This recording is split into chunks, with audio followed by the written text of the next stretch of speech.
Hello दोस्तों, आज हम करेंगे मैथ के महत्वपूर्ण प्रश्नों को हल। दोस्तों, यह प्रश्न आपकी किसी भी परीक्षा के लिए उपयोगी हो सकते हैं और इन प्रश्नों के अभ्यास के माध्यम से आप अपनी परीक्षा की तैयारी को बेहतर कर सकते हो। तो आइए दोस्तों शुरू करते हैं आज का पहला प्रश्न। दोस्तों, यहाँ पर प्रश्न में लिखा हुआ है कि यदि 3 अंकों की संख्या, और दोस्तों यहाँ पर ये आपको संख्या दिखाई दे रही होगी। दोस्तों, ये 3 अंकों की संख्या ही है, लेकिन दोस्तों यहाँ पर हमें तो 2 अंक दिखाई दे रहे हैं और तीसरे अंक के स्थान पर x लिखा हुआ है। और दोस्तों आगे प्रश्न में ये लिखा हुआ है कि जो ये संख्या है ना, 2, 4 और x, ये 9 से विभाज्य है। यानी कि यहाँ पर जो ये संख्या है ये 9 से विभाज्य होगी, लेकिन हमें यहाँ पर ये पता लगाना है कि x का मान यहाँ पर क्या क्या हो सकता है। दोस्तों यहाँ पर इस संख्या में x का मान हमें नहीं दे रखा। हमें x का मान यहाँ पर ऐसा सोचना होगा, यहाँ पर जो हम x का मान रखें तो फिर वो संख्या जो बनेगी उसमें 9 से भाग चला जाना चाहिए। तो दोस्तों यहाँ पर जैसे ये 2, 4 x लिखा हुआ है, दोस्तों यहाँ पर जो x की जगह जो मान आएगा वो आपको पता होना चाहिए, एक अंक की संख्या ही होगी। दोस्तों जो x होगा वो एक अंक है। और दोस्तों x की जगह 0 से लेकर 9 तक के कोई भी अंक आ सकते हैं। बिल्कुल दोस्तों, 0 से 9 तक के जो अंक है वो यहाँ पर x के स्थान पर आ सकते हैं। तो दोस्तों अब हमें यहाँ पर ये पता लगाना है कि 0 से 9 तक के जो अंक है उनमें से कौन सा अंक यहाँ पर x के स्थान पर आ सकता है। दोस्तों एक भी अंक हो सकता है, दो भी हो सकते हैं। तो अब हमें ये देखना होगा ना कि ये जो सवाल है इसमें x का मान क्या क्या हो सकता है। तो दोस्तों आपको ये पता होना चाहिए कि कोई भी संख्या 9 से विभाजित कब होती है, यानी कि 9 से विभाजित का जो नियम होता है वो आपको पता होना चाहिए। आइए दोस्तों हम आपको ये बताते हैं कि कोई भी संख्या 9 से विभाजित है या नहीं। इसके लिए आपको 9 से भाग देने की जरूरत नहीं है।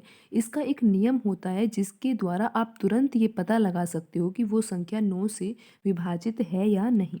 दोस्तों जैसे कि ये एक संख्या लिखी हुई है, ठीक है दोस्तों। अब आपको ये पता लगाना है कि इस संख्या में, दोस्तों ये 5 अंकों की संख्या है और आपको ये पता लगाना है कि इसमें 9 का भाग जा रहा है या नहीं। दोस्तों 9 का भाग जाने का अर्थ ये होना चाहिए कि 9 का भाग पूरा पूरा जाना चाहिए, ठीक है दोस्तों। यानी कि शेषफल जो है वो 0 बचना चाहिए, उसको कहते हैं हम कि 9 से विभाज्य है।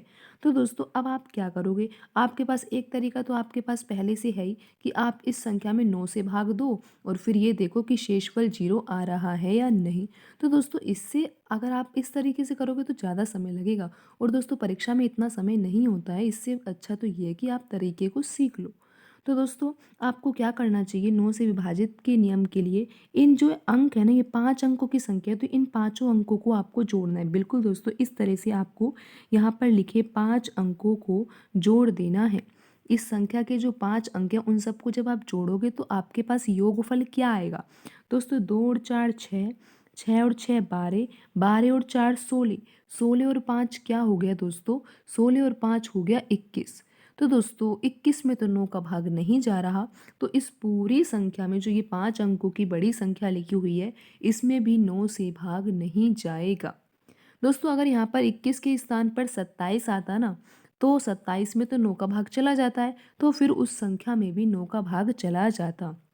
आइए दोस्तों आप यहाँ पर देख सकते हो जैसे कि ये एक संख्या लिखी हुई है और आपको पता है कि इसमें तो 9 का भाग जाता ही है क्योंकि ये 9 का घन है। तो दोस्तों आप यहाँ पर देख सकते हो कि यहाँ पे जो ये अंक आप जोड़कर देखोगे ना, तो क्या आ रहा है दोस्तों, यहाँ पर आ रहा है 18। आप जोड़ सकते हो, 7 और 2 9, 9 और 9 18। तो दोस्तों 18 में तो 9 का भाग चला जाता है।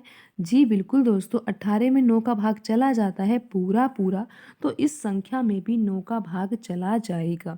तो दोस्तों 9 का नियम यही होता है कि जो संख्या होती है उसके अंकों को जोड़ना होता है और फिर उस जो योगफल प्राप्त होता है उसमें ये देखना होता है कि 9 का भाग जा रहा है या नहीं। दोस्तों 3 का विभाजित का नियम भी यही होता है कि 3 के विभाजित के लिए हम अंकों को जोड़ते हैं उस संख्या के और फिर ये देखते हैं कि उसमें 3 का भाग जा रहा है या नहीं। तो दोस्तों यहाँ पर जो ये संख्या लिखी हुई है ना 2 4 x, ये 3 अंकों की संख्या है। और दोस्तों जब हम यहाँ पर लिखे हुए इन अंकों को जोड़ेंगे तो 2 + 4, और दोस्तों यहाँ पर हमें x ही लिखना होगा क्योंकि तीसरा अंक है x। दोस्तों यहाँ पर जोड़ेंगे 2 और 4 को तो 6 आएगा। x को नहीं जोड़ा जा सकता तो x को हम इस तरीके से लिख लेंगे। दोस्तों अब हमें यहाँ पर ये पता लगाना है कि x के स्थान पर क्या आए। दोस्तों यहाँ पर हमें जो योगफल प्राप्त होगा ना वो ये प्राप्त होना चाहिए कि उसमें 9 का भाग चला जाना चाहिए। तो x का मान दोस्तों हम यहाँ पर क्या रख सकते हैं। दोस्तों जब हम x का मान 0 रखेंगे तो हमारा योगफल क्या आएगा। दोस्तों x की जगह हम जब 0 रख देंगे तो 6 + 0 करने पर तो हमारा आंसर यहाँ पे 6 आ रहा है। और दोस्तों 9 से हम जब 6 में भाग देंगे तो पूरा पूरा नहीं जाएगा, तो x बराबर 0 दोस्तों नहीं हो सकता। तो दोस्तों ऐसे ही हमें पता लगाना है कि हम x की जगह मान रख के देखेंगे। दोस्तों हमें ये पहले ही से पता है कि x की जगह हम 0 से 9 तक के अंक ही रखेंगे। दोस्तों एक अंक ही रख सकते हैं हम यहाँ पे। दोस्तों x की जगह जब हम 1 रखेंगे तो यहाँ पर आपको क्या रखना होगा। दोस्तों आपकी जो संख्या आई है ये जोड़ दोस्तों 6 + x है। x की जगह 0 नहीं रख सकते, 0 रखने पर तो दोस्तों यहाँ पर क्या आ रहा था, 6 आ रहा था। तो दोस्तों 9 में तो 6 का भाग जाएगा नहीं। दोस्तों जब हम x की जगह 1 रखेंगे तो हमारा योगफल क्या आ जाएगा, 7। तो दोस्तों 7 में भी नहीं जा रहा। दोस्तों x की जगह हम 2 रखेंगे तो हमारा 8 आएगा योगफल। तो दोस्तों 8 में भी 9 का भाग नहीं जा रहा। दोस्तों x की जगह जब हम 3 रखेंगे ना तो आप देख सकते हो 6 + 3 करने पर 9 आ रहा है। तो दोस्तों 9 में 9 का भाग चला जाएगा। तो अब आपको यहाँ पर समझ आ जाना चाहिए कि x की जगह हम क्या रख सकते हैं। दोस्तों x की जगह हम यहाँ पर 3 रख सकते हैं। और दोस्तों जब हम इसमें 9 का भाग देंगे तो पूरा पूरा 9 का भाग चला जाएगा। क्यों चला जाएगा दोस्तों, क्योंकि यहाँ पर जो ये 3 अंकों की संख्या और तीनों अंकों को जोड़ने पर हमें जो संख्या प्राप्त हो रही है वो 9 प्राप्त हो रही है। और 9 में 9 का भाग चला जाता है तो इस संख्या में भी 9 का भाग चला जाएगा। तो दोस्तों अब हमारा आंसर x बराबर 3 तो आ ही गया, पर हमें आगे भी अंकों को देखना होगा, क्या कोई और अंक भी आ रहा है या नहीं। दोस्तों 6 + x आया है हमारा योगफल। अभी आपने देखा था 2 और 4 को जोड़ने पर 6 और फिर x भी जोड़ दिया। तो दोस्तों x बराबर 3 तक तो हमने करके देख लिया। अब x बराबर जब हम 4 रखेंगे तो 6 + 4, 6 + 4 दोस्तों x की जगह हम 4 रख रहे हैं तो 6 + 4 तो दोस्तों 10 होगा। और 10 में 9 का भाग नहीं जाएगा। तो दोस्तों x बराबर 4 तो हो नहीं सकता। तो दोस्तों अब हम यहाँ पर x बराबर 5 रख के देखते हैं। तो दोस्तों x बराबर 5 रखने पर 6 तो रखना ही है। x की जगह 5 रखेंगे तो दोस्तों यहाँ पर 11 आएगा और 11 में भी 9 का भाग नहीं जा रहा है। तो दोस्तों अब हम x की जगह 6 रख के देखते हैं।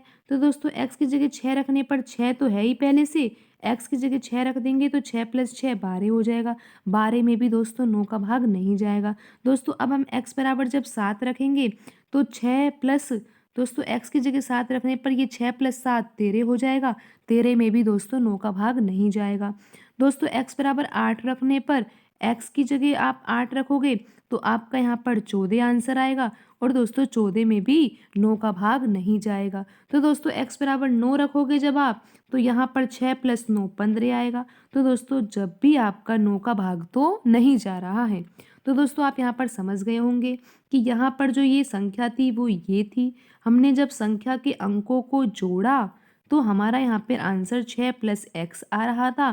फिर हमने सोचा कि x की जगह हमें क्या रखना चाहिए, 3।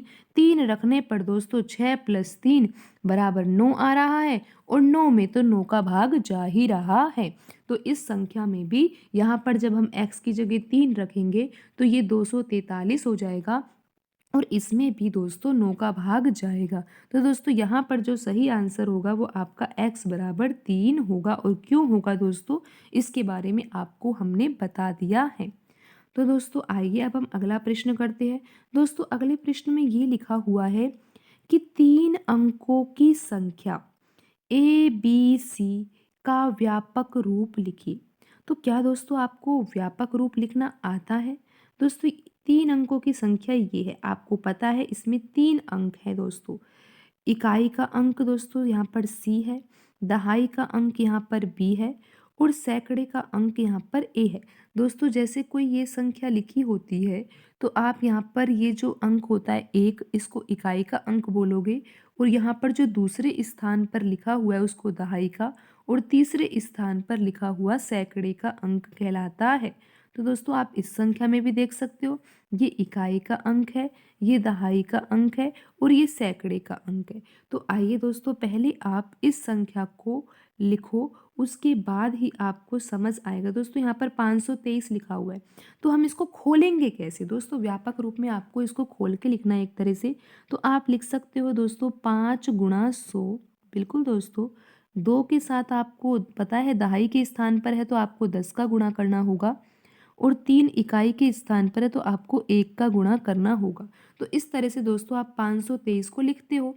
तो दोस्तों आपको ए बी सी को भी इसी तरीके से लिखना है। कैसे लिखोगे दोस्तों?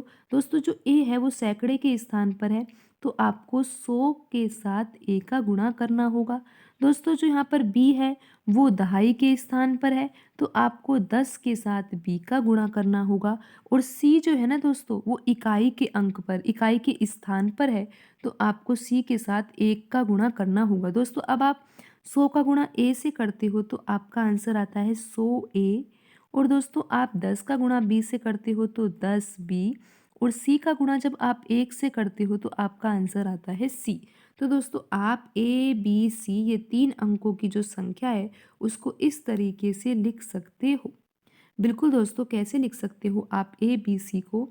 आपको पता है कि जो ए है वो सैकड़े के स्थान पर है तो 100 का गुणा करना होगा, बी दहाई के स्थान पर है तो 10 का गुणा करना होगा, सी इकाई के स्थान पर है तो 1 का गुणा करना होगा। तो दोस्तों अब आप यहाँ पर 100 का गुणा ए से करोगे तो 100 ए आ जाएगा, 10 का गुणा बी से करने पर 10 बी आ जाएगा, और 1 का गुणा सी से करने पर सी आ जाएगा। तो दोस्तों इस तरह से आप 3 अंकों की जो संख्या है उसको व्यापक रूप में लिख सकते हो। दोस्तों आप 4 अंकों की संख्या को भी व्यापक रूप में लिख सकते हो। दोस्तों अगर 4 अंकों की संख्या होगी तो वो इस तरह से होएगी। दोस्तों आपको पता है अब यहाँ पर जो ए लिखा हुआ है वो हज़ार के स्थान पर, दोस्तों इकाई, दहाई, सैकड़ा और हज़ार, तो दोस्तों आपको लिखना होगा 1000 गुणा ए। दोस्तों बी आपको पता है सैकड़े के स्थान पर है तो आपको 100 के साथ गुणा करना होगा बी का। दोस्तों सी जो है वो दहाई के स्थान पर है तो आपको 10 के साथ सी का गुणा करना होगा, और डी इकाई के अंक पर है तो 1 के साथ आपको डी का गुणा करना होगा। दोस्तों अब आप इसको लिख सकते हो 1000 ए, फिर दोस्तों आप इसको लिखोगे 100 बी, फिर आगे दोस्तों लिखोगे आप 10 सी, और फिर लिखोगे डी। बिल्कुल दोस्तों 4 अंकों की संख्या को आप इस तरह से लिख सकते हो। तो दोस्तों अब आप 5 अंकों की संख्या को भी लिख सकते हो। तो दोस्तों एक बार तरीका समझ में आ जाना चाहिए मैथ में, तो फिर तो आप किसी भी तरीके, किसी भी कोई भी सवाल आ जाए आप उसको हल कर सकते हो। तो दोस्तों यहाँ पर आपको 2 अंकों की संख्या का व्यापक रूप लिखना है, तो 2 अंकों की संख्या को दोस्तों आप इस तरह से लिख सकते हो।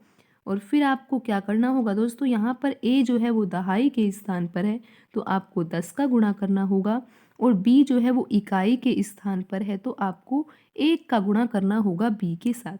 और अब आप लिख सकते हो यहाँ पर 10 ए, और यहाँ पर लिखोगे आप बी। तो दोस्तों इस तरह से आप 2 अंकों की संख्या का व्यापक रूप भी लिख सकते हो। तो दोस्तों आज की वीडियो में इतना ही, मिलते हैं अगली वीडियो में। धन्यवाद दोस्तों।